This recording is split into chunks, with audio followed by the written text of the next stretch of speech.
किटनिन को डाउन करने के बारे में, कम करने के हमारे पास तरीके कौन कौन से हैं इसको जान लेते हैं। प्रोटीन खाना ही बंद कर देना है तो क्या होगा कि किटनिन का जो कच्चा माल है वो बॉडी में कम होगा और उसका रिजल्ट क्या होगा कि लेवल किटनिन के डाउन होने शुरू हो जाएंगे।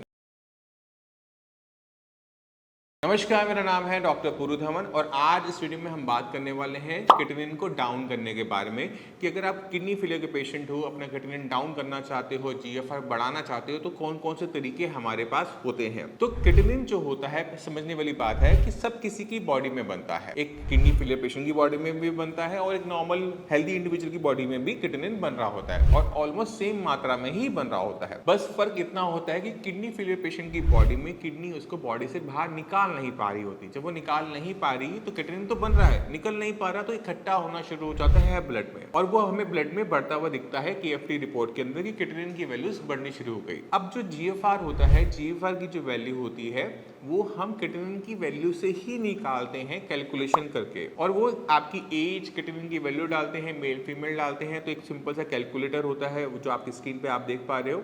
इसी की हेल्प से कैलकुलेट कर लिया जाता है कि आपका GFR कितना है। तो अगर हमने GFR बढ़ाना है तो हमें किटनिन को डाउन करना पड़ता है। अब किटनिन जो हमारे शरीर में बन रहा है, अब उसको कम करने के हमारे पास तरीके कौन कौन से हैं इसको जान लेते हैं। अब हमारे पास दो तरीके होते हैं, या तो हमारे शरीर में किटनिन बने ही कम तो रिपोर्टों में कम नजर आएगा, या फिर हमारी बॉडी में उसका जो एक्सक्रीशन है, यूरिन के रस्ते जो हम किटनिन निकालते हैं वो बढ़ जाए तो हमारा किटनिन डाउन हो जाएगा। बस यही दो तरीके हैं, इसके अलावा कोई तीसरा तरीका है हमारे पास नहीं है। तो जब भी कोई किडनी फेलियर का पेशेंट आता है तो हमारी कोशिश ये होती है कि हम दोनों ही मेथड पे साथ साथ काम करें। हमने पेशेंट की बॉडी का भी ध्यान रखना होता है कि पेशेंट की बॉडी को किसी टाइप का नुकसान ना हो। अब ये जो किटनिन है ये प्रोटीन का बना हुआ वेस्ट मटेरियल है, प्रोटीन है, वेस्ट मटेरियल है। तो अगर किसी किडनी फेलियर पेशेंट को मैं ये बोलता हूँ कि आपने प्रोटीन खाना ही बंद कर देना है तो क्या होगा कि किटनिन का जो कच्चा माल है वो बॉडी में कम होगा और उसका रिजल्ट क्या होगा कि लेवल किटनिन के डाउन होने शुरू हो जाएंगे। मगर ध्यान देने वाली बात ये होती है कि हमारी पूरी बॉडी प्रोटीन की ही बनी हुई है। हमारे नेल्स हैं, हमारी स्किन है, हमारे हेयर है, हमारी आईज है, जहां तक भी देखोगे वहां पे आपको प्रोटीन ही लगा हुआ मिलेगा। तो जब हम प्रोटीन का इंटेक पूरी तरह से बंद कर देते हैं तो बॉडी के अंदर प्रोटीन से चलने वाली चीजों पर भी असर पड़ना शुरू हो जाता है। हीमोग्लोबिन लेवल कम हो जाता है, बॉडी का जो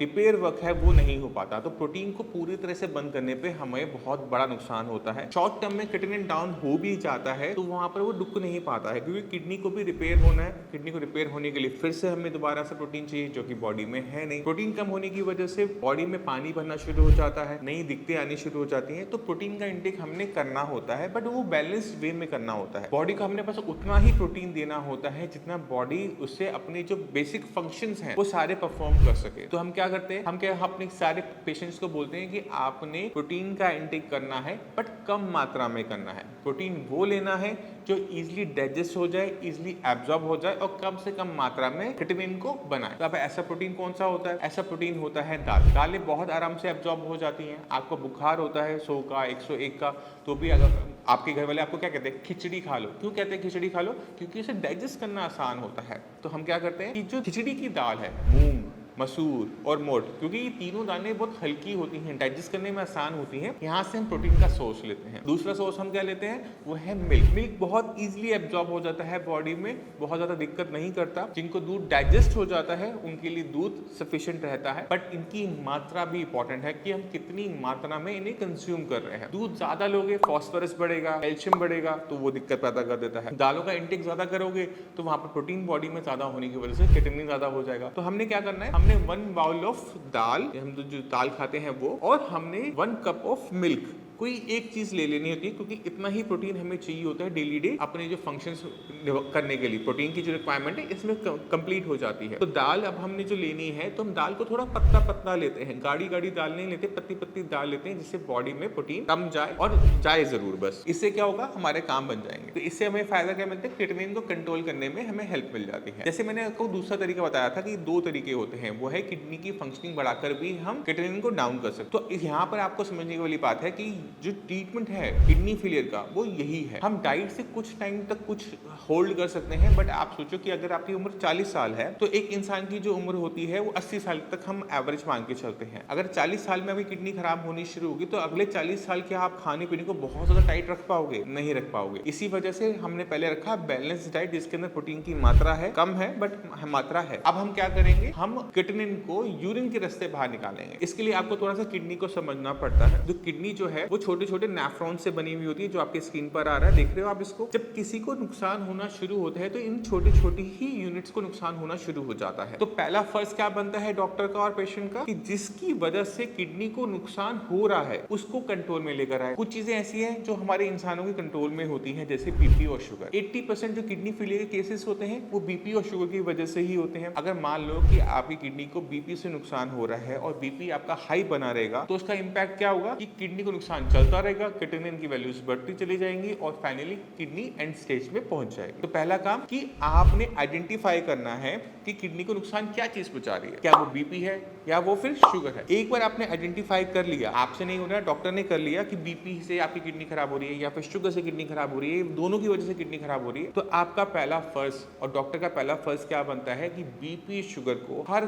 कीमत पर कंट्रोल में लेकर आओ। नॉर्मल लिमिट से थोड़ा सा नीचे की तरफ उसको रखो, ना कि थोड़ा सा ऊपर की तरफ। कई बार पेशेंट कहता है कि डॉक्टर साहब मेरा बीपी 130/90 ही तो है, ठीक ही तो आ रहा है, ये तो नॉर्मल होता है। 130/90 नॉर्मल हेल्दी इंडिविजुअल का, यानी एक इंसान जो बिल्कुल हेल्दी है, परफेक्ट है, उसके लिए नॉर्मल हो सकता है, मगर जिसकी किडनी ऑलरेडी डैमेज ले चुकी है उसके लिए बीपी को थोड़ा सा नीचे की तरफ रखना ज्यादा फायदेमंद रहता है। तो आपने क्या करना है, अपना जो ब्लड प्रेशर है नीचे वाला उसको 70-80 की रेंज में रखना पसंद करोगे। अगर आप उसे 70-80 की रेंज में आप इसे कंट्रोल कर लेते हो तो आपकी किडनी को और कोई नया नुकसान नहीं होगा। जो नुकसान हो चुका है, बट कोई नया नुकसान किडनी को नहीं जाएगा। और ये ही आपका ट्रीटमेंट का पहला स्टेप होता है। इसी तरह से अगर आप डायबिटिक हो, डायबिटीज की वजह से किडनी खराब हो रही है, शुगर आपकी 250, 300, 400 चली जाती है, तो वहां पर जब शुगर लेवल आपके क्रॉस करते हैं एक पर्टिकुलर लिमिट को, तब जाके किडनी को नुकसान होता है। तो इसी तरह से हम क्या करेंगे, शुगर के लेवल्स को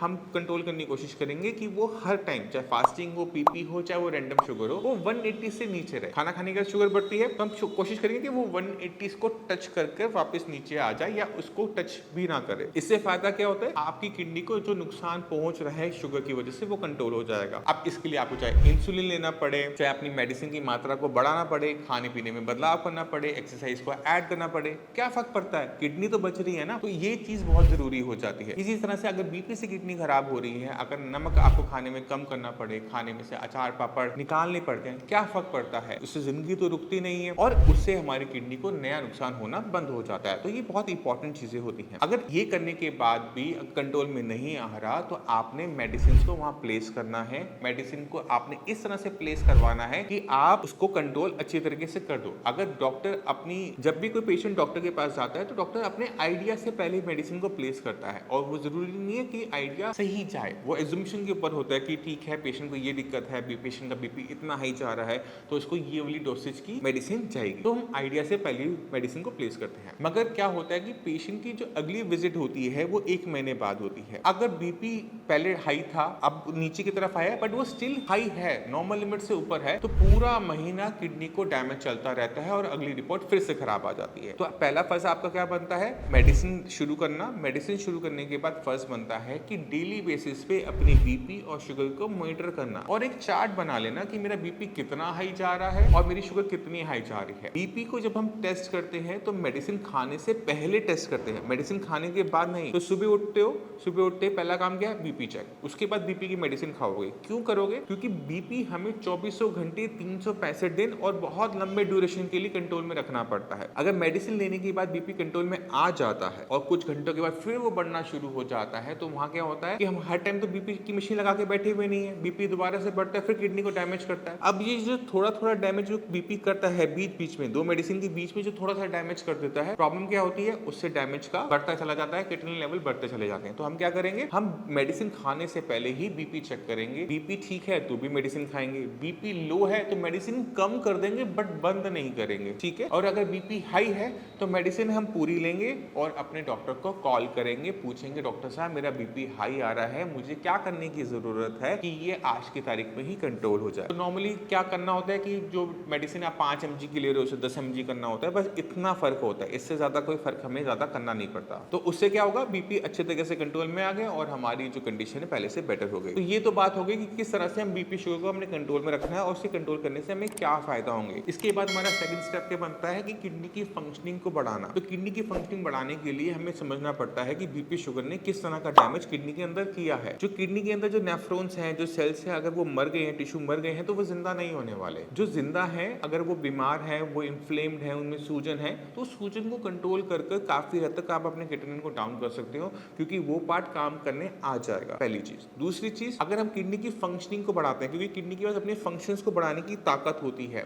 जैसे अगर किसी की किडनी एक निकाल ली जाए तो एक ही किडनी पे पेशेंट का क्रिएटिनिन लेवल बढ़ता नहीं। क्यों नहीं बढ़ता? क्योंकि सिंगल किडनी भी अपने फंक्शंस को इंक्रीज कर लेती है। तो हमें किडनी की ये प्रॉपर्टी को यूज करना होता है कि वो क्रिएटिनिन को डाउन करते हैं। तो दो तरीके हो गए, इन्फ्लेमेशन को दूर करना और किडनी की फंक्शनिंग को बढ़ाना।